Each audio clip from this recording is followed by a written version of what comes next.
so much of my life, it's just sort of accidental fun and game kinds of things that turn out to mean something. Suddenly, I felt a thump and my instrument panel lit up like a Christmas tree. I mean, it was just flashing red lights all over the panel. You land, and then you have some visitors. I knew they knew I was coming down because they were shooting at me while I'm in the parachute, which I thought was not fair.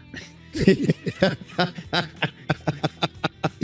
just knocked down my... That's not fair. So took a deep breath, let about half of it out, tried to calm myself, and I bowed my head and I said a prayer. I knew I was going to see some pain in my future, and I prayed that there might be some value in the pain.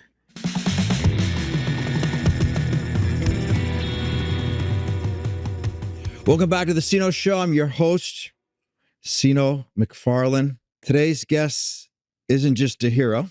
He's living proof of what the human spirit can endure and still rise. Captain Charlie Plumb flew 74 combat missions as a Navy fighter pilot before being shot down over Vietnam. He spent 6 years, over 2,000 days in a prison cell, beaten, starved, isolated, but never broken. And he walked out. He didn't just survive. He came back with a message about resilience, faith, and freedom that's changed lives all over the world. He's a warrior, a teacher, and a man who knows what it means to turn pain into power. It's a great honor to have you here, Captain. Wow. See, I got to meet this guy you're talking about. You like that intro? Yeah. Well, I could. That's better than my mother used to talk about me. For goodness sake. Yeah. Well, let's start with Kansas. All right. Grew up, not a lot of money. No plumbing, I understood. I was 7 years old before I actually sat down on a toilet seat. Well, we had toilet seats, but they were in, a little outhouse out back. So, yeah, didn't have any plumbing until I was 7 years old. But I really had a great childhood. We didn't know we were poor. And so everybody got along and had a wonderful father, a great World War II era guy, disciplinarian, wonderful, wonderful. My mother was Saint Teresa. I absolutely put her up against anybody. She, wonderful Christian lady, and taught me a lot about forgiveness. And in fact, as a growing up kid, I would see people offend my mother. And Mom, don't you realize that what that lady said about you? Don't you want to fire back at her? Oh, no, son. You just don't know what she's going through. She may have just been diagnosed with cancer for all we know. And so give her some grace. Well, so I learned I learned forgiveness, a Christian principle, which is solid. But I found that in a prison camp, it's also a survival principle. That if you harbor all this hate and vitriol within you, it's hurting you more than the person you're mad at. So, you also, I believe, learned from your father self-discipline. Self-discipline, yeah. My dad was quite a disciplinarian, and I worked as his apprentice. He was a carpenter. I worked as his apprentice in the summertime, and tough guy. But he would say, son, he said, self-discipline gives you options. I'm thinking, that can't be right, Dad. Discipline in and of itself is restrictive. It's something that it gives you guide rails. You don't want discipline. But I found, again, in a prison camp that discipline really does give you options. Wow. Got it. And then, Captain, you moved to a bigger city, correct? We did. A little town I grew up in, 325 people. It was a really tiny town right on the river. But a great place to grow up, but we moved into a suburb of Kansas City. So I traded my little one-room schoolhouse for, I think we had like 600 or 700 in my high school graduating class. And so that was quite a transition for me, making that move. But still, even then, see, I'd never been out of the 4 states of Kansas, Nebraska, Iowa, Missouri. I'd never ridden in an airplane. I'd never seen the ocean. I was really pretty limited in my span, in my knowledge. Mm-hmm. But you were an athlete. You performed in the band, or right? You did plays. You were pretty right. Were you a high achiever even then? I'm not sure a high achiever, but I did a lot of things, and I stayed very active. I worked. I as a kid, I always had some kind of a job. It was throwing newspapers or picking corn or hoeing gardens and stuff like that. So I was a pretty motivated kid. Hmm. And then somehow you got into the academy. Yeah, how did that happen? That was amazing. Well, my parents couldn't afford to send me to college, so I had to start looking for scholarships. I knew I needed to go to school. So I did the old shotgun approach, man. I just sent my resume to everybody I could think of, and I got an appointment to Annapolis, the Naval Academy. I honestly did not know what they did at the Naval Academy. I knew nothing about the Army-Navy game or inter-service rivalries or any of that. But and I'd like to sit here and say, hey, I had this great goal, this dream of being an admiral or flying an airplane or commanding a ship, but that's not true. I needed an education, and that was the only way I was going to get one, was with some kind of scholarship. Wow. And walk us, what was that when you got on the campus? What was that like for you? Just, yeah. It was, well, first of all, I got on the Greyhound bus in Kansas City, Kansas, and 2 days later, I was lifting my right hand and pledging to defend the Constitution of the United States against all enemies, foreign and domestic, and I had no earthly idea what I was doing or what it was going to take to fulfill that commitment. So, but and there was a fish out of water. I was just thrown into this thing, of course, shaved my head and started yelling at me. I was pretty uncomfortable, for the first year I was there. I was pretty uncomfortable, but I got into this the scheme. I really saw the value again of the discipline of it all, and of course, they make you feel like you're part of a valuable team, and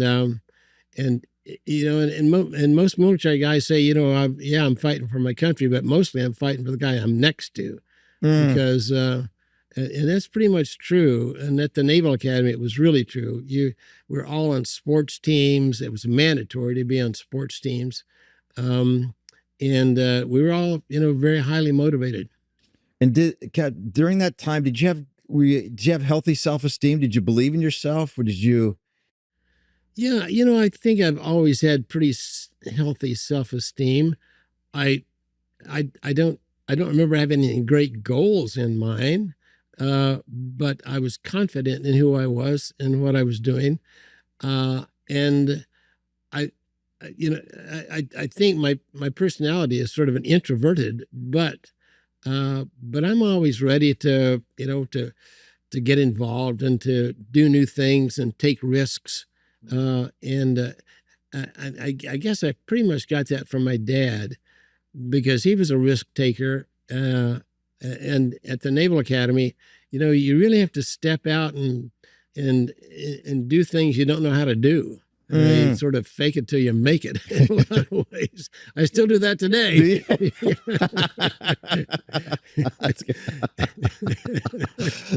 That's great. What was it like the first time you stepped in one of those planes? Well, at the Naval Academy, during the summertime, you get a sampling of what you might do. So the Naval Academy produces Marines. And so one of the summers we spent playing Marines. We take these boats and go into the beaches and storm the beach and with the Marines. One of the summers was aviation. So we went down to Pensacola, Florida, and learn to fly airplanes. Well, we didn't learn to fly. We'd got rides. I guess we were maybe a dozen times I would be taken up in an airplane, and I was fascinated by flight. I just couldn't understand how this works, you know. I remember, kept looking for some kind of a pole that was holding the airplane in the sky because I didn't understand lift. So I was really naive, but I was fascinated by flight, and still am today. As a matter of fact, I still fly. I have two little airplanes, and it's just fascinating for me to fly. When I finally got my wings, I went home, back to my mother, you know, great Christian lady, and she said, "Son, I have a question for you." I said, "What's that, Mom?" She said, when you fly up there so high, do you feel closer to God?" Yeah, I'm thinking, silly lady, no, God's not necessarily up there in the sky. But I'll tell you this, the longer I live, the more I understand the wisdom of that. Because from 5,000 feet, you don't see the evil on the ground. You know, you don't see the filth. You don't see the crime. You're up there and it's all peaceful and beautiful. And I think you are closer to God when you fly. Oh, that's beautiful. Yeah, Mom was onto something. When did you start doing missions then? What year was that? And walk us through those first missions then. Sure. I was in flight training 4 years at the Naval Academy, graduated with an engineering degree and a commission in the Navy. And then 18 months in flight training, because it takes a while to learn to fly and then land on an aircraft carrier. That's a pretty tricky thing. You know, the Air Force has these runways that 12,000 feet long, you know, and we got runways at 300 feet long. And so you're learning to land on this boat, you know, it's floating out there in the ocean. And so that took another 6 months just to figure out how to do that. So got my wings of gold, married my high school sweetheart, and we came out to California to fly the hottest airplane in the world, the F-4 Phantom jet. This was breaking all the records. This is 1,400 miles an hour in an airplane that could go to 80,000 feet. And in fact, it was designed during the Cold War as a high-altitude supersonic interceptor. Our enemy, we thought, was the Russian high-altitude bombers. And so this airplane was built to take off from the aircraft carrier and fly to 60, 70, 80,000 feet and shoot down the Russian bombers and then make a slow turn and come back and land on the aircraft carrier. That's what that was all about. Well, of course, we got into Vietnam and we weren't fighting the Russian bombers anymore. We were fighting these pesky little MiGs and never got above 30,000. I was trained in an astronaut suit because we were flying so high. And we took all these astronaut suits with us to Vietnam and never got above 30,000 feet, never put these things on. So in any case, 18 months of flight training, reported to Pensacola. And that's when I flew the first adversarial flight for the Top Gun school. Have I told you that story? No, but I'm dying to hear that story. Yeah. Well, there's so much of my life, you know, it's just sort of accidental fun and game kinds of things that turn out to mean something. So I'm assigned this wonderful airplane with my buddy Paul Krukey. Krukey and I came out to San Diego, you know, with our brand new wings of gold and just full of excitement and reported into the replacement air group, the RAG, and ready to fly, and found out there was a 6-month wait to fly this airplane. You know, they just had too many students and not enough airplanes. So it was 6 months. We were going to have to twiddle our thumbs.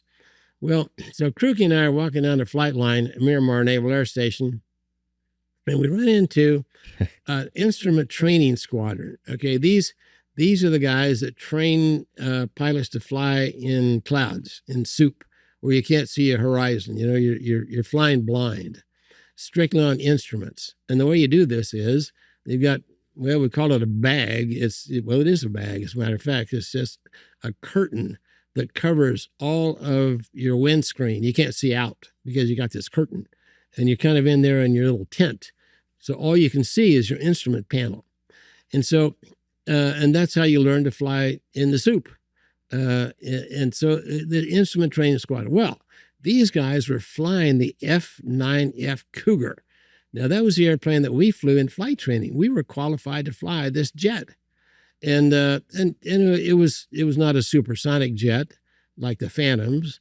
It was old and slow, but it was a jet, and it was a maneuverable.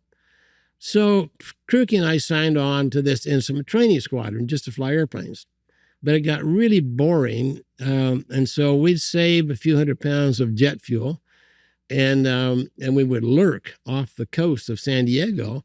And when these Phantoms would come off of the runway, we would pounce on these guys, okay? Highly illegal. We were not supposed to be dogfighting with this, the supersonic jets, okay? But it was fun. And we would wipe these guys out because they didn't know how to dogfight. Their mission was to fly to 70,000 feet, shoot down the Russian bombers, and then come back and land. They didn't know how to jink and jive and do all the stuff that's fun. And so we really had a good time until oh my God. One day we came back after a very successful mission. We really killed them, and we were high-fiving and, playing the role, and walked into the ready room, and on the bulletin board, it says, Plumb and Krukey report to the commanding officer of the replacement air squadron, the F-4 squadron, immediately. So here you got two 23-year-old kids in sweaty flight suits, because when you're pulling G's and dogfighting, you really get sweaty, and bloody eyeballs. That's another thing that happens to you when you're pulling a lot of G's. Your blood keeps running to your head, and you get bloody eyeballs. And we're knocking on the door of the commanding officer of the F-4 Phantom Squadron. Come in. We hear this guy. We open the door. There he sits, okay, behind this big wooden desk. He's got his readers, his readers on. He's looking over the top of his readers. Old guy, 32, 33 probably. So, he's wearing a sweaty flight suit with bloody eyeballs too, which should have been our first indication. He looks it up. He's, are you the guys out there in the F-9 Cougars fighting the Phantoms? Yes, sir, we are. That's illegal. I can court-martial you guys for doing that. Yes, sir, we understand. He said, did you follow an F-4 Phantom through an entire loop? Yes, sir, we did. Did you have your guns trained on the F-4 the entire time? Yes, sir, we did. He said, I was in that F-4. He said, I was looking back at you guys. I just came back from Vietnam. You looked an awful lot like the enemy MiGs we've been fighting over there. We don't know how to fight them. You want to come back tomorrow and dogfight with us? Suddenly we were legal. And so we had to take off about 30 minutes before, because they were so much faster than we were. We would go out 70, 80 miles off the coast, turn around and face the Phantoms, because we were just about the size and the shape and the speed of the enemy MiGs. And so that started a syllabus within that squadron. And then it spun off to its own squadron they called the Navy Fighter Weapons School, which later became Top Gun. Wow. I felt like I was in the movie right now hearing this story. So it was all a big mistake. Well, let me ask you that. I love that. What gave you the gumption to do something like that? You just what made you do that? Is this kind of your character? I think, it's part of the persona, I think, of a fighter pilot. We're always looking for fun things to do. We're always right on the edge and trying to new stuff and taking new risks and that kind of thing. But it was basically it was a plan. It was just, we were kids. We were out there in our little motor scooters. Walk the audience through when you've got the mission to go to Vietnam. Well, I joined the squadron when they came back from Vietnam, and they had a tour over there, and they lost several people, and they came back and they needed replacements. Well, I was one of the replacements of some of the guys that got killed. But I mean, I was fine with that because I was trained to do what I was going to do, and they didn't make a gun big enough to shoot down Charlie Plumb. That's the way I felt, and so I was pretty positive. So I got on the aircraft carrier kit. Of course, I qualified to land on the aircraft carriers, and so I went that far. And then I launched on the Kitty Hawk aircraft carrier in San Diego, and I never forget standing on the flight deck, waving at my new wife. She was on the pier looking up at me, and again I promised her I'd be back in 8 months. Another commitment that I had trouble fulfilling. And in fact, it was her birthday. Wow. Yeah, the 5th of November. So it was tough on her, tough on me too. But man, I was motivated. I had my tail on fire, man. I was ready to go. Mm-hmm. And she was very supportive, of me. And so, I mean, it was a good marriage, for sure. So off we sailed towards Vietnam. We joined another aircraft carrier. There are 2 stations in Vietnam. We called Yankee Station and Dixie Station. The Yankee was up north and Dixie was out south. And so we operated from those. This is about, anywhere from probably 40 to 60 miles off the coast of Vietnam. Wow. And we're flying missions into Vietnam from the aircraft carriers. And our typical tenure would be 4 weeks. We'd be on station for 4 weeks, and then another aircraft carrier would leave us, and we'd take a week off, and then we'd come back for 4 weeks. So it was pretty much 4 weeks on, and then a week off, and then 4 weeks back on. And we were going day and night. It was really busy out there. We were flying. I mean, any pilot would probably fly 3 times a day. Wow. And night. We were flying day and night missions. So it was a busy time, and not only you had your obligation as a fighter pilot, but we also had collateral duties. And so when you weren't up in the air flying, you were down. We were officers, and so we had a crew of men, and they were either mechanics or maybe they would be station keepers, or maybe it would be secretaries or that kind of thing over the ship. It was all male at the time.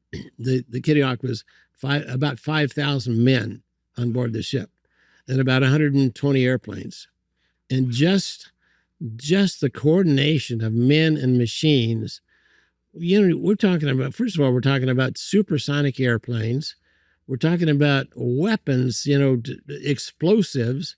We're talking about hundreds of thousands of gallons of fuel that's very flammable. I mean, it is quite a dance on those aircraft carriers. Mm. Just amazing, and pretty dangerous too. Mm. And I thought the most dangerous part of my mission frequently was walking to my airplane across the deck of this aircraft carrier, because you've got propellers that are whirling, you've got jets that are turning up, and airplanes that are moving all which different ways, and a jet blast can blow you right off the ship. A propeller, if you get hit by a propeller, you're a goner. You can slip and fall. And the ship, keeps turning. Every time a ship turns, it will bank. It will bank maybe 10 or 15 degrees. And so sometimes you're walking uphill, sometimes you're walking downhill. And especially if it's raining, then it's slippery. And so it's a pretty treacherous outfit, an aircraft carrier. Wow. So that was my life for for the first 7 months I was there. Right. And then and then everything kind of turned around, Captain. Yeah, it did. I remember just really being a happy guy flying those missions. And I'm 24 years old. I'm in command of the hottest airplane in the world. I got 2 throttles in my left hand, and I can push these throttles into the afterburner so I can go 1,400 miles an hour. Found that was a long way from the old John Deere tractor. Yes, it was, sir. I'd come a long way by then. Right. And on my right hand, I got my stick here with a trigger on it, and I can pull the trigger and release the missiles from under my wings, and I can knock down enemy airplanes I can't even see. I felt like a Top Gun. I felt like I was the best of the best. That of all the people in the world, they're probably not 1/100th of 1% of anybody that can do what I can do, and that's the way I felt. Yeah. Wow. So, maybe a little overconfident. Right. So you just felt like nothing's going to stop me. Nothing's going to hurt. I'm just the best of the best. I'm committed to this. I'm on a mission. Right. That's right. Wow. Well, the night before I was shot down, let me tell you about that. It was kind of interesting. We were so close to the end of our tour of duty. We were just almost home, thinking about what we're going to do when we get home. Back to my wife, who, of course, I hadn't seen in months and months. And so we all got together in the ready room, watched the movie and gather around and tell lies to each other, what fighter pilots do. And we were gathering about probably 6 or 7 guys. And one of our fellows was, he was a Purdue graduate and a very smart guy. And he would show up with this little handheld calculator. And he would have prefigured the probability that any one of us would be shot down and captured the next day. Popular guy. Wow. No, it was all a joke, Yeah. It was all just fun games. And yeah, he would say, "Oh, there, Jerry, you better watch it, man. You got a .093 today, and you never know. And Charlie, you're looking better." And, so we laughed and laughed. And then, for some reason, I can't explain it, but the conversation took a serious turn. And maybe it was because we were so close to the end of our tour. Maybe it's because we lost about probably a fourth of our pilots killed or captured by this time. But for whatever reason, it took a serious turn, and we began to ask each other, okay, what happens if you get shot down tomorrow and captured? And to a man, I believe, it was 7 guys admitted to the other 6. If I'm shot down and captured tomorrow, send my stuff back to my wife and tell her to get on with her life, because I ain't coming back. I've heard about the disease. I've heard about the torture. I've heard about, the guillotine that they've got in that French prison.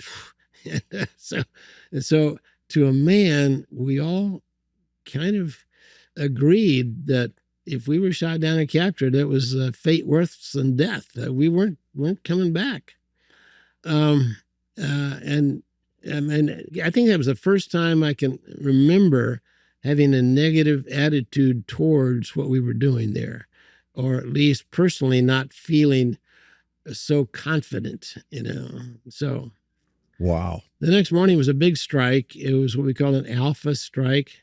The biggest, the biggest coordination of airplanes. We had 3 aircraft carriers and 5 Air Force bases, all converging on targets in North Vietnam. We didn't know it at the time, but It was Ho Chi Minh's birthday. He was the president of North Vietnam, Ho Chi Minh. And I think what they thought was that everybody would be celebrating President's Day over there, and that we would you catch them, in celebration. And but boy, that wasn't the case at all. Man, they knew we were coming, and they hit us hard. There were 8 F-4 Phantoms shot down that day, Air Force and Navy, and I was one of them. And so it was a target just south of the capital city of Hanoi, and I was at the fighter role. The airplane was built as a fighter, air to air. We had missiles to shoot down other airplanes, but when they found out that we weren't shooting down Russian bombers anymore, they put extra racks on our airplanes and put rockets and bombs and missiles and stuff on the airplane. And so we'd spend half of our time as fighters and half of our time as bombers. So this particular 2-week period, I was in the role of a air-to-air fighter. So I just had, the missiles to shoot down other airplanes. So my job on this particular flight was to support the bomb group. So I was out on the corner of the big bomb group. There must have been, there probably 35 or 40 airplanes in this whole group. And I remember, first of all, you take off and then you rendezvous at 25,000 feet or so to take on more fuel. So you have enough fuel to get in and out.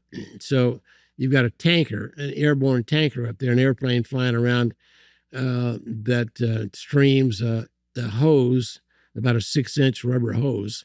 And on the end of the hose is a big basket. And so you have a probe on your airplane, you plug into this hose to take on fuel, which is another pretty tricky maneuver. But that's what we did. Every mission, we'd go up and take on some fuel. So that's what I did. And then, I joined the rest of the squadron, the organization, and could see the beach. I remember looking and seeing, I don't know, probably 100 airplanes out there.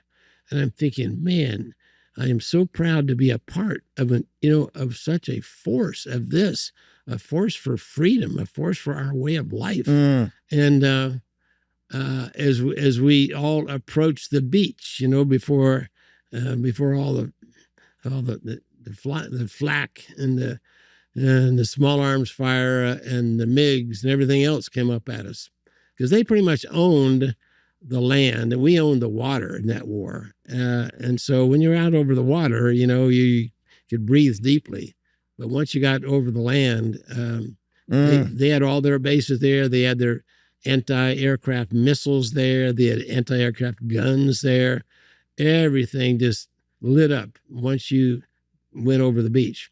So that's what happened. Went over the beach, went up towards Hanoi, which was our target. I was on the edge of the flight, and all I knew was, and then of course I've got my stick is how you control an airplane with this stick, and it froze. I could not move my stick, so I had no control of the airplane. The airplane, for whatever reason, rolled into an upside down position. Now, to get out of a jet airplane was with an ejection seat. And that's like a rocket under your chair, and you set that rocket off and it shoots your chair and yourself out the top of the airplane. We were upside down. And so I figured that to eject from that altitude at that speed, it was going to plant my co-pilot and me about 10 feet below the level of the rice paddy below us. And so I had to turn the airplane upright. But I have no control of my stick. Well, the other control you have on an airplane is a rudder. A rudder is not normally used to turn an airplane over. But I am living proof that if you hit a rudder hard enough and you say a prayer loud enough, and the airplane shuddered and it rolled back upright, where I could eject, my co-pilot could eject, our parachutes opened, and we came floating down over enemy territory. What's going through your mind when you're trying to turn the plane, and what's going through your mind then? And you're thinking, yeah, it's all adrenaline. I don't think I had a serious thought. I'm just moving and reacting as I had been trained to get the airplane in a position where we can eject from the airplane. And so I knew I had to turn the air upright, and I knew that the stick wasn't working, and the only control I had nothing else but a rudder. And the rudder is actually, it's a hydraulic rudder, but it has a manual. It's hydraulically boosted, but it's a manual rudder. And so I knew that I might get some action out of this rudder. But it was so fast. It was just an instantaneous movement. It wasn't even a thought. It was just, it's just, I didn't think about it. You land, and then you have some visitors. They knew I was coming down because they were shooting at me while I'm in the parachute, which I thought was not fair. They just knocked down my gazillion-dollar airplane. They're shooting at, They're shooting at me. Yeah. I got the bullets snapping past my ears. So what could I do? I took a deep breath, let about half of it out, tried to calm myself, and I bowed my head and I said a prayer. I knew I was going to see some pain in my future. And I prayed that there might be some value in the pain. And then I prayed for my wife, because I knew this was not going to go well with her, and it didn't. I prayed that she might have the strength, to hang in there, to whatever she needed to do, because it was my war, not hers. I was a volunteer here. And she was very supportive. She loved me, and she supported my passion. But to me, it was fun and games. To her, it was pretty serious stuff. So I guess I shouldn't say fun and games, but I enjoyed what I did. I really felt good about my role in the military and in life. I really felt like that I was accomplishing something. And for her, she was just pretty much tag along and trying to support me. Oh, so even as you're descending from your crashing plane, you're being shot at, you're saying a prayer for somebody else. Yeah. Well, yeah, I guess that's true. I hadn't thought about that. But again, I was really concerned. Yeah. Because and over the years, over the 6 years I was there, I felt like I didn't really prepare her for this, because she knew that I really enjoyed what I did, and she supported that in every way. But we never, ever had a conversation about, hey, what if I didn't come home? What if I, we were in the middle of the war. Other guys were being shot down, and we knew it. And it was tough on her. One of the really tough parts was that they had a wives group. We were all male, and so it was all guys, and it was all our wives back home. And these wives groups would get together every week, and they would bake cookies for us and send us cookies and pictures and letters and tapes and all this stuff. And we'd hear from our wives every time you had a supply ship would come with the letters and stuff. We didn't have the communication that we have today with the internet and stuff, but when one of the guys was killed or captured, the other wives really didn't know how to process this. And so the widow, or the gal that didn't know if she was a widow or not, was sort of, she wasn't ousted intentionally, but it was just, she somehow just was not supported by the group like you would hope that she would be. And so, and I think primarily they just didn't know what to say. I mean, how do you comfort someone who, see, I was missing in action for a long time. And so she didn't know if I was alive or dead. And so how do you approach this person that doesn't know if her husband is alive or dead? So it was tough. So tough on her that she left San Diego and went back to Kansas, where her parents, my parents, were. And so she had the support of her family back there. But every day I knew I was alive. She didn't.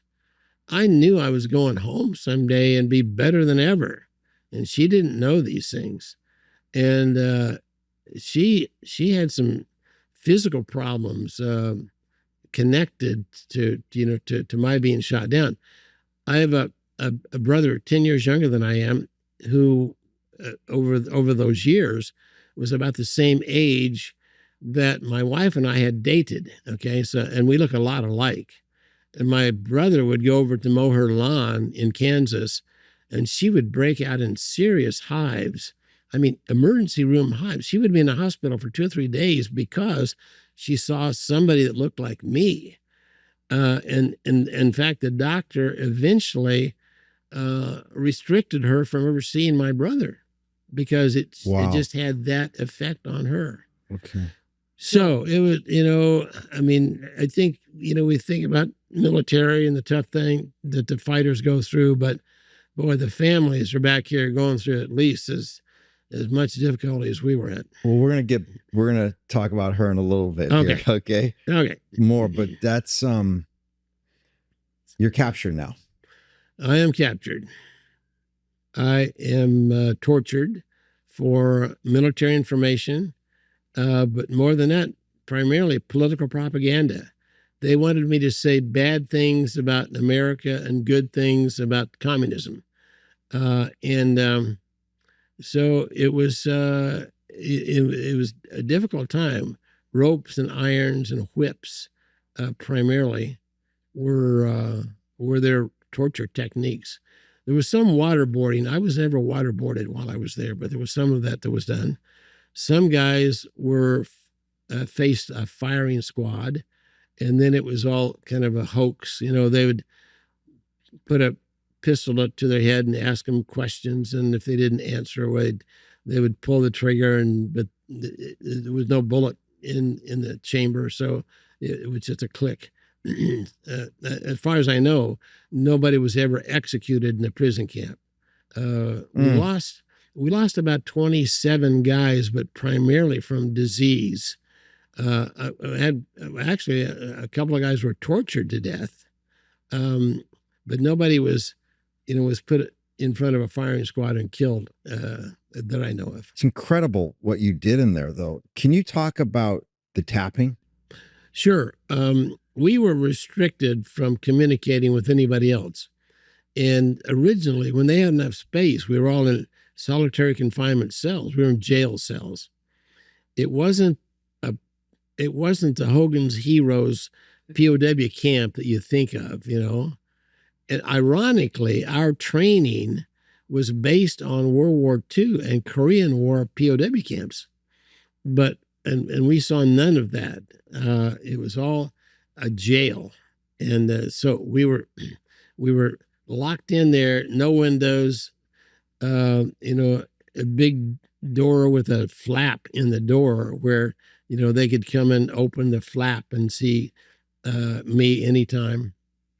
So pretty lonely, for the first several weeks until a guy slipped a note on actually it was a piece of wire that he pushed out of a hole in his cell wall across a storeroom between our two prison cells and into the little hole in my cell wall 14 feet away. This guy, Bob Shoemaker, who was he was shot down 2 years before I was. He was in there over 8 years. Yeah. And so, in fact, in our era, fighter pilots were astronauts. The whole astronaut program started with fighter pilots. And I marched in Kennedy's inaugural parade in 1961. And then I came back and marched in his funeral in 63. But between those two times, 61 and 63, he announced that we're going to put a man on the moon this decade. And all of us who were in flight training or, pilots, hey, that's me. And we all signed up for the astronaut program. And I was in the original stages, just the physical stuff. But this guy, Bob Shoemaker, that was the first one to communicate with me, had orders to NASA. He had gone through the whole thing. And when he was finished with his tour of duty, he was going to go right to Dallas and the Space Center, Houston, I guess. So anyway, so he's in a cell on the other side of a storeroom from me, and he passed this wire through, and it scratched on my concrete floor. I thought it was a cricket at first. And then he passed a note with this code on it. The note was written on a piece of toilet paper. We never had pencils or paper, but we had toilet paper, which was kind of like wrapping paper. And we would write in ink made from ashes or brick dust with a bamboo pin. You sort of hone a piece of bamboo down and make a little notch in it, and you can make it like a fountain pen. And that's how he wrote this note. And the note said, memorize this code, then eat this note. So the code was a 5x5 box of the alphabet, 5 lines, 5 rows, A, B, C, D, E across the top, then F, G, H, I, J. We left out K just to make it come out even, 5 lines and 5 rows. Then numbers down the side and across the top, indicating any letter would be represented by 2 numbers, number of the line, then the number of the row. So A, first line, first row. Z, so one tug, one more tug, that's an A. Z, 5th line, 5th row, 5 tugs. So, you think your email is cumbersome. You try this. That's great, Charlie. But it worked. And that code was a lifesaver. It absolutely, if you didn't have communication with the other guys in that prison camp, you probably weren't going to make it. It was just that vital that you have a support group, that you have people that care about you, and enough to pass a wire through a hole in a wall to communicate with you. And to the point that if a guy was put in the far corner of the prison camp and couldn't communicate with somebody else, probably was a goner. The guy probably was not going to make it. And some of those messages were just simple, keep the faith, right? Oh yeah, that was a lot of that. A lot of messages like that. We passed around Bible verses and patriotic quotes, and it was a lot of positive stimulation and stuff. You formed a workout routine. We did that, but back to the communication, because I think that really applies to you and your audience here, is because I think sometimes we, particularly as guys, are a little reluctant, to open up to people, to communicate with people, to share our bad news, to share our pain with people. But in the prison camp, it was just vital. It was just life or death that you had to communicate with somebody, and we did it anyway, we could. This 5x5 tap code thing, we would use, like if a guy was assigned to chop wood out in the wood pile in the middle of the camp, he would chop in this code. Chop, chop, chop, chop, chop, chop, chop, chop, chop, chop, chop, chop, chop, chop. He would spell out a message, and it was our that was our radio station because it could be heard by everybody in the camp, and everybody in the camp knew what we called the tap code, and so everybody in the camp could listen to the guy chopping wood. And the enemy never picked that up. They never figured that out. Wow. Because it was just, I mean, so far out. It was so far removed from their thinking, and pretty much from our thinking too. I mean, who would ever guess? That numbers of chops, would come up some kind. And when we found out that most of the Vietnamese had tuberculosis, and they were always coughing and spitting, we could do the same thing. We couldn't speak a word, but we could always cough and spit, and other POWs could hear us. And so we made a code out of these silly guttural noises. So we designated various letters of the alphabet or abbreviations to be represented by combinations of coughs, sneezes, spits, or wheezes. So wow. You'd wake up in the morning, hear the guys next door go, that means, good morning, how are you? Oh, that's so beautiful. Wow. Wow. Wow. Wow. Wow. Wow. And that kept you alive in many ways, right? Oh, yeah, that kept us together. Well, and so, of course, we had great leaders in that prison camp.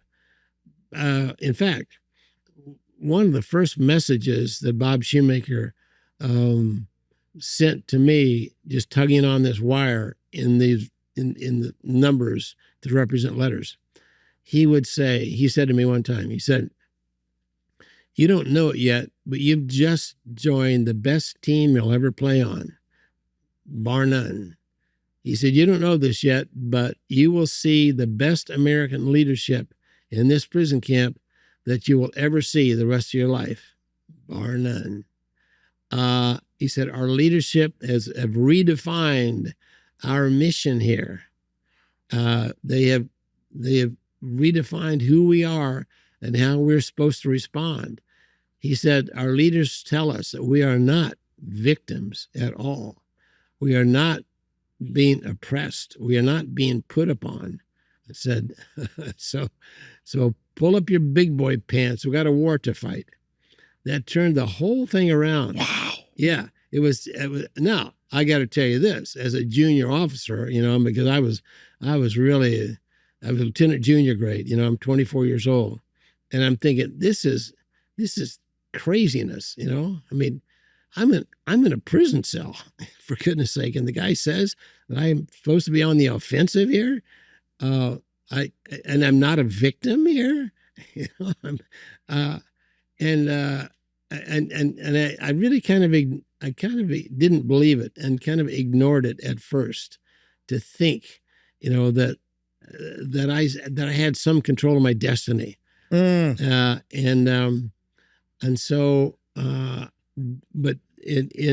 with the leadership and the formation of the teams that we put together, we had so much power as a team, even as subjugated as we were in a prison camp. We had power. Wow. One of the things that the leadership did was establish levels of resistance. And it, as I recall, there were like 5 different levels. And level 5 was total chaos. We're going to break out. We're going to kill guards. We're going to, we never got to that, thankfully. But level 1 of resistance was refusing to bow to the guards. That was one of the things that they taught us from the very beginning. Anytime we saw a guard or any other Vietnamese, we had to do a very low, ceremonious bow, an oriental kind of a bow to these people. And it had to be good, or you're going to get hit in the belly with a rifle butt if you didn't bow properly. And so so we did. You know, I mean, that's what we did. We all if a guard would come to the door, open the hatch in the door and look in, we all reported the door and we bow to the guard. Okay. Now, so level 1 of resistance was refusing to bow. Sounds pretty stupid, right? But I'll tell you this: when the guards get up, you know, at 6 o'clock in the morning and they start opening all these hatches and nobody bows, and they think we don't have any communication with each other. They think we don't have any organization, no rank in this camp. And suddenly 200 guys in individual cells suddenly refuse to bow, and they have the same mindset, and it scared them to death. Wow. They did not know how to handle that. So you know, kind of a very simple maneuver, but again, the leadership had the vision of keeping us together and giving us power and strength through unity. That's incredible. Yeah, that is absolutely amazing. And then, you know, you're doing push-ups and sit-ups, and you're walking around your cell, and you got a mile in. Oh yeah. And then you work your way up. Hundreds of miles. Yeah. Oh yeah. So talk about that, because you knew that you had to keep your mind going. You knew you had to take care of your body, right? Yep. And so you started doing these little exercises in your cell. Yes. And, you know, and with our communication technique, we would challenge other cells. How many push-ups can you guys do? You know, how many sit-ups can you guys do? The sit-up challenge was over 10,000 straight sit-ups. Wow. Isn't that amazing? Wow. The push-up challenge was several hundred. One guy could do 27 unsupported handstand push-ups. He would go into a handstand and he did push-ups from a handstand position. And so, but you're right. It was all an effort to stay physically and mentally active. We taught each other courses that we'd learned in college or high school, because, you know, we were all college graduates, and we had masters and PhDs in that prison camp. And so guys would teach the rest of us, again, with a tap code, tugging on wires or tapping on walls. Or if you had a cellmate, you know, we taught each other languages and mathematics. And I taught a course on sailing. Did you really? Yeah, Naval Academy. I knew how to sail. So I'm teaching these Air Force guys in the cell next to mine how to sail. And I'm doing it just by tapping on the walls and, you know, describing all this stuff to them. And it was all pretty much just a way to while away the time, because it took a lot of time with this code to ever explain to somebody how to jibe and tack and set the sail and weigh the anchor and all this stuff. So it was really cool, because about, I don't know, maybe a month after I came home, I get this call from this guy. Charlie, I just rented a sailboat. I can sail. So he had, from what I had taught him in the prison camp, wow, he just jumped in a boat and took that thing off and sailed. I wish you want people, because this is a book that everyone should have. And your amazing book, I'm No Hero. This is a must read. Thank you. It's just an absolute must read. You know, so many things just knocked me down, but one of them was, and why I think it relates to the audience about the power of your mind and what you can do.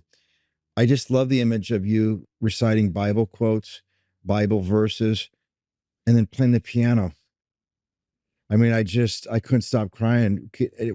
Talk to us about that, as though you were actually playing the piano. It was kind of weird, because, you know, as a kid, I was a bit of a musician. I played the trumpet and then the French horn and a guitar. And so I knew a little bit about music.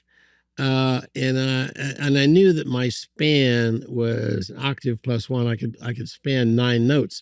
So I knew what the keyboard was supposed to look like, you know, where the black keys were supposed to go and the white keys and all that stuff. And so I thought, you know, maybe I can learn to play the piano here. And so I scratched out on my board bed a keyboard. I guess it was maybe 3 octaves. And I started to do scales on this keyboard. And I did doublets and triplets and chords. I could put my hand down. And I knew a little bit about major chords, minor chords, and seventh chords, and so I knew enough about chords to try to figure this stuff out.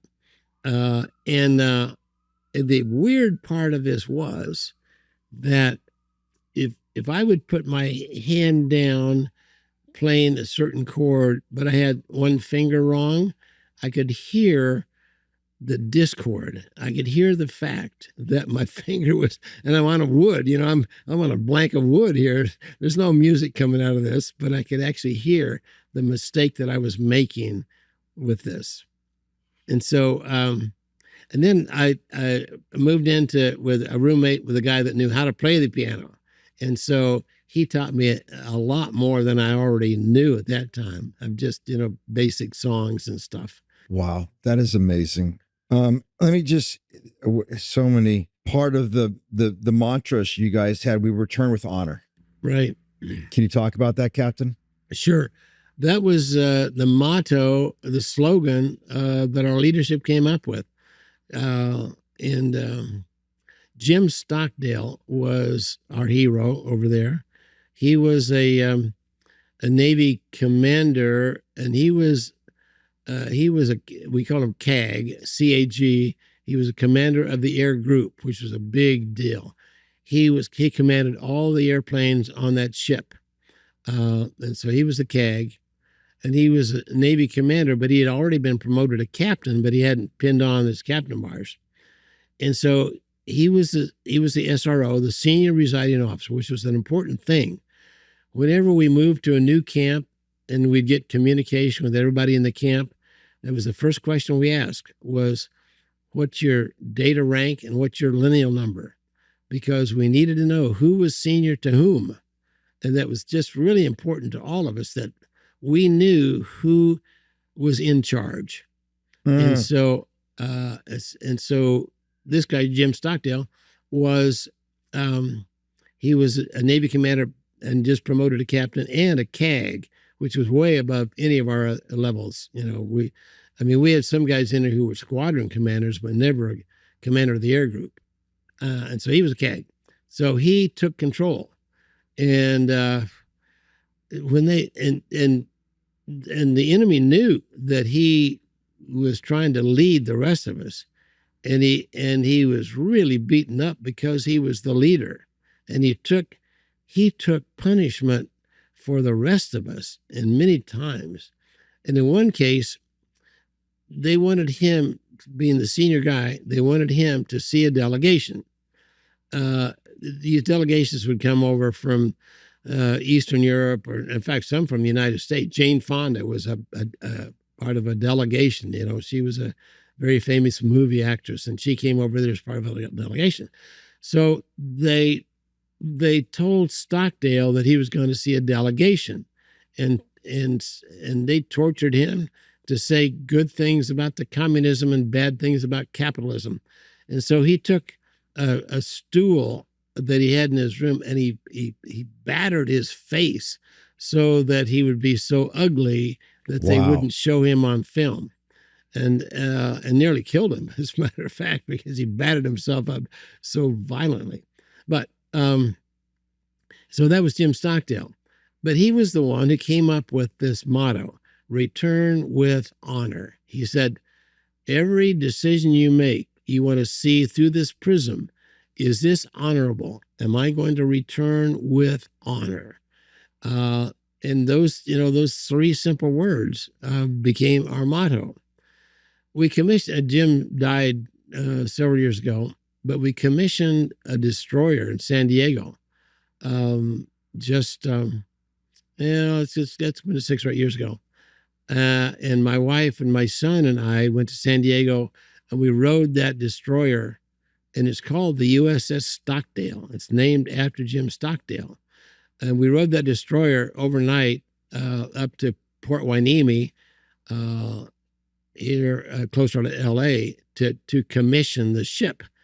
And so I spoke to the crew of the destroyer there about Jim Stockdale, the namesake, on the bow of the ship of this destroyer, return with honor.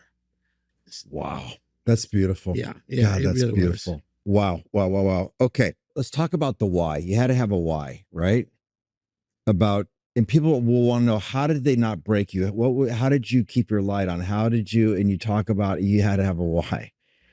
You have to have a why. We all need a why. We all need a why. You know, I work with a lot of disabled veterans, and our suicide rate in the veteran community is ridiculous. It's like 22 a day. Veterans are killing themselves. And that's sort of the baseline of my theory, is that when you're in uniform, you know your why. You know, you have a job to do. You've got a mission to accomplish. If you don't know your why, you ask your drill instructor. That DI will tell you your why. When you take that uniform off, you sort of lose the why. And if you don't recapture a why in your life, you're going to be susceptible to drugs and alcohol and suicide and all these other bad things that happen to people that don't have why. Well, in the prison camp, the why was really easy. It was return with honor. It was to get out of that hellhole, and that was our why. And so every waking minute, you know, we thought about what it was going to be like to be free again, and how we're going to get there, and how we're going to prepare ourselves for that moment that we walk out of this prison. So what's the why? Okay, the why is to return with honor, and to return as whole, physically and mentally able people that could go back and continue to serve. You know, 90% of the POWs in Vietnam stayed in the military. They continued to serve after an experience like that. And so that was part of our why, was just the service. I think the other why, maybe, which might be even more important, was to serve the other guys, because we all felt very obligated to keep our comrades alive and healthy and happy, and we did everything we could. You know, we threw great parties. We had big birthday parties for a guy. You know, guys' birthday come up, and we'd have these parties with great tables of food, you know, lobster and steak and wine and all the stuff. And we'd have a band, you know, playing music over here. And for the Navy guys, of course, the birthday cake was always a big aircraft carrier, you know, a cake that was made in the shape of an aircraft carrier. And then we'd have scantily clad women pop out of the aircraft carrier. And of course, it was all in our mind. Yes. You know? We were just, we were just tapping on walls and tapping, hey, today's your birthday. Here's what's going to happen. Wow. That's beautiful. And then one day it does happen. And we thought about that a lot. Man, I always wondered while I was there, how would we respond? How would a bunch of crusty old grown men respond when they were set free? Would we cry? Would we cheer? Would we hug and kiss everybody around us? I wondered for years and years. And then how we would find out. They tried to trick us many times. We kind of got used to this. Hey, sign this confession and we'll send you home, you know. And of course, it was all just baloney. They weren't going to do that. So, but the day finally came. The first real indication. Well, first of all, we got better food. They were going to try to fatten us up because we were all pretty skinny. And they let us outside into sunshine for a while. Mm-hmm. Boy, that hurt my eyes. You know, I could not adjust to bright lights for a while. But the idea was to put some color in our skin because we were, you know, and then they came in with a piece of this toilet paper, this wrapping paper stuff. and said, put your bare foot on this. Of course, we didn't have any shoes anyway, but we put our foot, and they took a pencil and they traced around our foot on this wrapping paper. We're going to get some shoes. And so they took these imprints and went out and made other shoes for us. And so, and then they gave us a pair of trousers with a zipper. Now, if you haven't seen a zipper in 6 years, you just run that zipper up and down and up and down. That's great. And, that's beautiful, man. And a jacket, and a little carrying case, as if we had something to carry home. And so, we knew it was going to be a big deal. Then the camp commander, we called this guy the Rat. He was a rat. He looked like a rat. He acted like a rat. Anyway, we called him the Rat. The Rat comes in, opens the cell door wider than it had ever been opened, because he'd usually just kind of peek in there. And there were a lot of us in that cell. It's still a small cell, and we probably had, a dozen guys in that cell. And he tried to smile. We'd never seen the Rat smile. Tried to smile. And in his broken English, he said, the war's over. We're trading prisoners. File out of here. Get on the bus. We're going to the airport. And nobody moved. Nobody cried. Nobody hugged. We just couldn't believe it. Nobody hugged and kissed anybody else. So our senior man, we've always got a senior guy in every cell and every cell block and every camp. Everybody knew who the senior guy was. This is Jim Peary from 8 Mile, Alabama, southern guy. He stood up and he faced the camp commander, and he did his low ceremonious bow. And then he said, "Sir, we're not going home until all the sick, injured, and enlisted men have left this camp."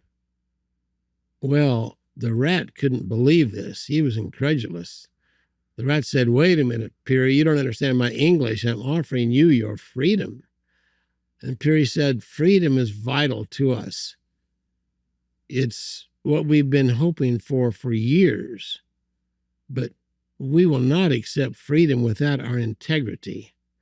You send the guys home that need American medical aid. Send the enlisted guys home, and then you will send us home by our order of shoot down. The guys who have been here the longest should go home the first." So now we knew those rules. Those rules were part of the original thing I learned from the senior officers. We were not gonna go home out of order. We're gonna go home sick and injured, enlisted guys, and then pilots by the date of shoot down. And the oldest guys would go home first. And we all knew that. And so Peary was just announcing to the camp commander what we were doing. The camp commander stomped out of there. He was really upset. He slammed the cell door closed. He said, "You guys are going to cause an international incident."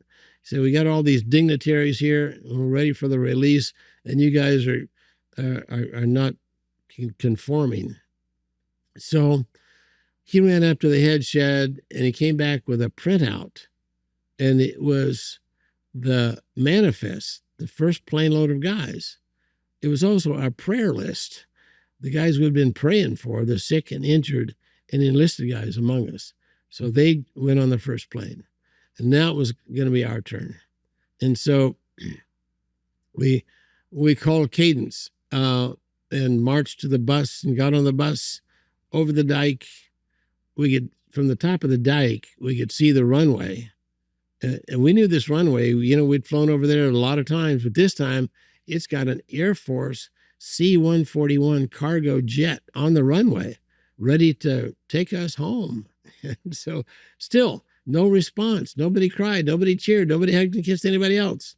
It wasn't until we actually got aboard that airplane, wasn't until we rolled down the runway, it wasn't really till we lifted off enemy soil while finally broke loose and started hugging and kissing the Air Force nurses on board. Oh, wow. Oh, man. We're on our way home. And what a joyful ride that was. Wow. And then you land and you get a hero's welcome everywhere you go. Yeah, that was kind of a surprise because we didn't feel like heroes. You know, we had failed in our mission. We had not only had we not accomplished the task that we'd set out to do as fighter pilots, but we had surrendered. And now surrender is not in the Top Gun playbook. Right. And we felt very guilty about that. It was really kind of unusual that when we came home to all these ticker tape parades and all the gifts, and everybody was, everybody was lauding us as heroes, and we really pretty much denied it. Well, I wrote my book right after I came home, and the title of the book is "I'm No Hero." Right. And I explain in there that we really, we just, and most military guys will tell you this. You call a military guy a hero, and most of them, especially if they've been in combat, will tell you, man, that doesn't describe me, man. I'm not the hero. The guys that marched out of here with broken limbs and arms and heads, and guys that died here, they're the ones that you ought to be saluting as heroes, because, we made it back, but we certainly have nothing to be proud of other than we just had the grits to survive. Of course, the first guy I saw was this psychiatrist. They thought we'd be basket. They thought we'd be vegetables. They thought, what can you expect? A guy's 6, 7, 8.5 years in a prison camp. How can he possibly come home and be halfway normal? And so they'd pretty much written us off. They had our families briefed to institutionalize us the rest of our lives if necessary. Wow. Yeah, that's what they told my wife. That's what they told my mom and dad. It was, hey, this guy's going to require an awful lot of, therapy, when he gets home. Well, so I wanted to call my wife to tell her I was free, and she didn't answer. So I called my parents, and my father was so broken up he couldn't talk to me. He passed the phone to my mom. My mom said, "Son, I'd give 10 years of my life if I didn't have to tell you this." And I'm sure she would have. She said, "Your wife hung on for 5 years, and then just 3 months ago, she filed for divorce. She's engaged to be married to a boyfriend of hers. They're her fiance. They're just waiting, for the approval to get married." And she said, she sued for divorce under the auspices of abandonment, that you abandon her. And mom said the judge wouldn't allow that. But you still have to come back here and face the fact that she wants to be married to another guy. Wow. I mean, what a shock. And so the psychiatrist says, "You don't seem to show a lot of physical emotion about what you just heard." I said, "Well, I'm sad, but I was just set free. I mean, it's tough to piss me off, man. I got a doorknob on the inside of my door, Doc." She said, "Oh, that's beautiful." He said, "Well, let me tell you this. As a psychiatrist, I will tell you that you really need to show some physical emotion. You need to scream. You need to yell. You need to go back to your hospital room and kick down the door and tear up the pillow and show some physical response to what you're going through." He said, "You have the right to be bitter." I said, "Doc, I have the right to have diarrhea." I said, "Thank you, but I choose not to be bitter." Man, life goes on. I just been through a challenging time in my life. I got another one right here, but I'll make it through this. So thank you very much. And the other guys did the same thing. Nearly half of us came back to divorces. The ladies had such a tough time. And the war just went on and on and on and on. There was just no solution. Now, we didn't have any children, which was a blessing, but a lot of guys did. Some of the guys in the prison camp had wives that delivered kids while they were, the first few months they were in prison, and they didn't know it. They didn't know if it was a boy or a girl. Wow. And so it was just really tough on the ladies. And Captain, you don't believe in PTSD. No, well, no. And I love that. What you have a different acronym for it, correct? Well, yeah, I do. As a matter of fact, a lot of people, PTSD is real. I mean, there is, I used to call it shell shock. When you go through a traumatic experience, yeah, you're gonna have some problems. But my approach is that you still have control. You don't have to live with a memory like that. And so, back to my support of veterans that are troubled and have PTSD or claim they do and want to commit suicide. Another psychiatrist 25 years ago studied the Vietnam POWs, studied us, and tried to figure out why we came back so healthy mentally and physically, that we came back healthier than the fighter pilots that didn't get shot down. So that experience actually provided growth. So he came up with this nomogram of PTG. Instead of PTSD, he's got PTG, post-traumatic growth. The whole idea that you can go through a challenging situation and come back better and not bitter. And so we have 3 campuses throughout the country. It's called Boulder Crest.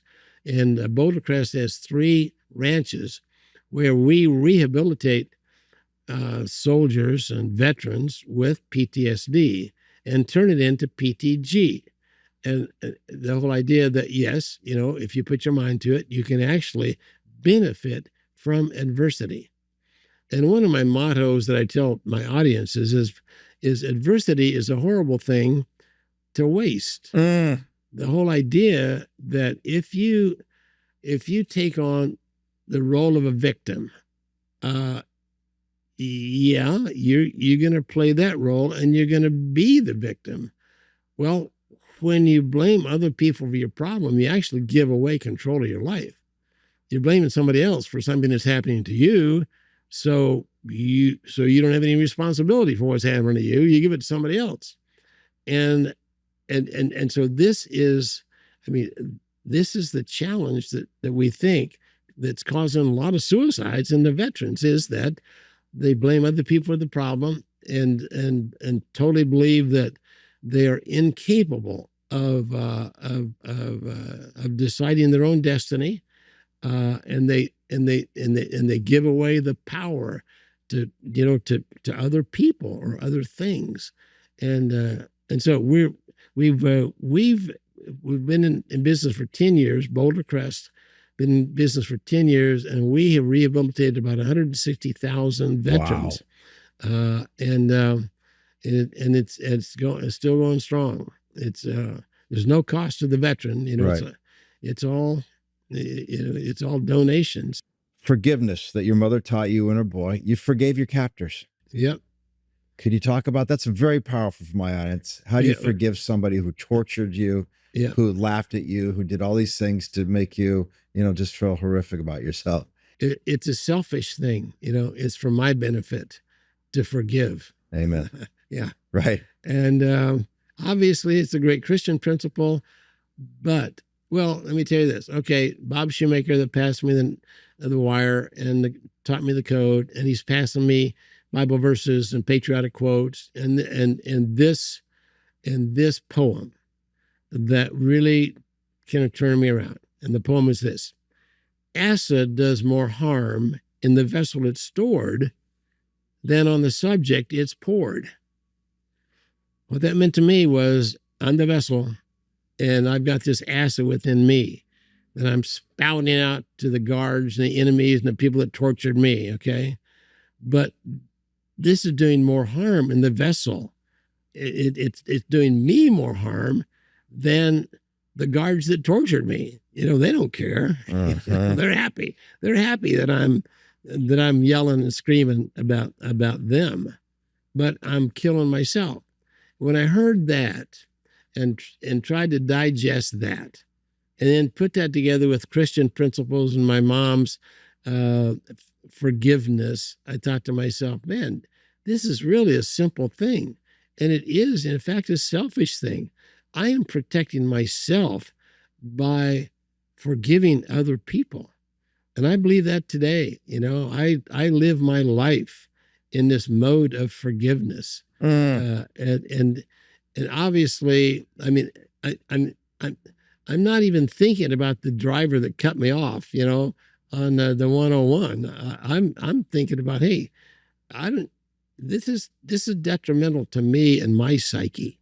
Just having these feelings of hate, it's just it's not worth it at all. And as long as I can control that, and I can, I control these things. I don't, sure, I get upset about stuff, and I get frustrated with people, but when I put it in the context of, okay, so what's this doing to me? How does this affect Charlie Plumb? And it makes it so much easier to forgive. Let's close with the parachute packer story. Okay. Yeah. Sure. I love that story. Several years after I came home from Vietnam, I was in a restaurant in Kansas City where I used to live. And about 2 tables over, a guy kept looking at me. I caught his eye, but I didn't recognize this gent. But he kept looking at me. He finally got up from his table, walked over to my table, pointed at me with kind of a serious look on his face, and he said, "You're Captain Plumb." And I looked up and I said, "Yes, sir, I'm Captain Plumb." He said, "You're that guy. I know you. You flew jet fighters in Vietnam off the aircraft carrier Kitty Hawk. You were shot down. You parachuted in the enemy hands, and you spent nearly 6 years as a prisoner of war." And I said, "How in the world did you know all that about me?" He said, "I'm the guy that packed your parachute." Wow. Yeah. Of course, I was dumbfounded. I mean, I could stagger to my feet, reach out a very grateful hand of thanks. He came up with just the proper words. He grabbed my hand, pumped my arm, and he said, "I guess it worked." I said, "Yes, sir, indeed it did. And I must tell you, I've said a lot of prayers of thanks for your nimble fingers, but I had no idea I'd ever have the opportunity of expressing my gratitude in person." He said, "Were all the panels there?" Wow. I said, "Well, I appreciate your concern, and you did your job. There were 15 of 18 panels. That was enough.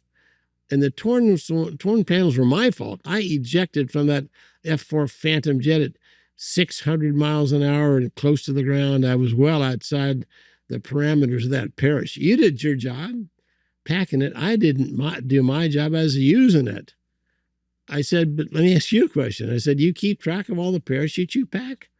Do you know of all the lives you've saved?" So this is the most important part of that conversation that night, and the one that I think about a lot.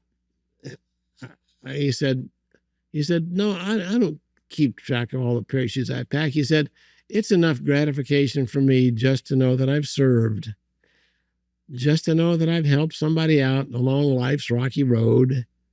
He said, I don't know many of the people that use my parachute, but I'm happy that I was able to do that in that capacity."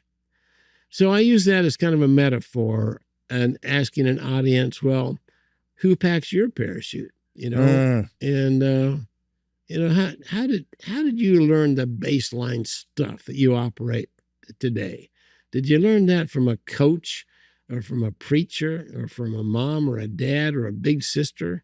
Where'd that come from? And when you figure that out, who packed your parachute, my next question is, have you thanked them lately? Have you gone back and said, "Hey, I really appreciate, what you taught me." And then, of course, the other question was, okay, who looks to you for that kind of strength? If you're going to be a servant, If you're going to pack some parachutes, then who is it that looks to you for strength in time of need? So that's the message. It's a heck of a message. Final thoughts, Captain? Anything else you want to say? I really appreciate what you do here. I mean, you're touching an awful lot of people, and everybody you touch touches more people. And the whole addiction process is just such a it's a calamity. And it's not just here, in your little surrounded of people, but nationwide. It's just quite a tragedy. And so I really appreciate the job that you do. Thank you. Here in your work. Thank you. And today is 9/11. It's 9/11. And you took time out. And thank you. I want to say thank you for spending time with me today. It meant the world to me. Well, thank you for that. And thanks for sharing my story. It's an incredible story. Please read that book. And I can't wait for everyone to listen to this show. Thank you, Captain. Absolutely. Thanks. The Seano Show is a production of iHeart Podcasts, hosted by me, Seano McFarlane, produced by Pod People and 28th Ave. Our lead producer is Keith Cornelick. Our executive producer is Lindsay Hoffman. Marketing lead is Ashley Weaver. Thank you so much for listening. We'll see you next week.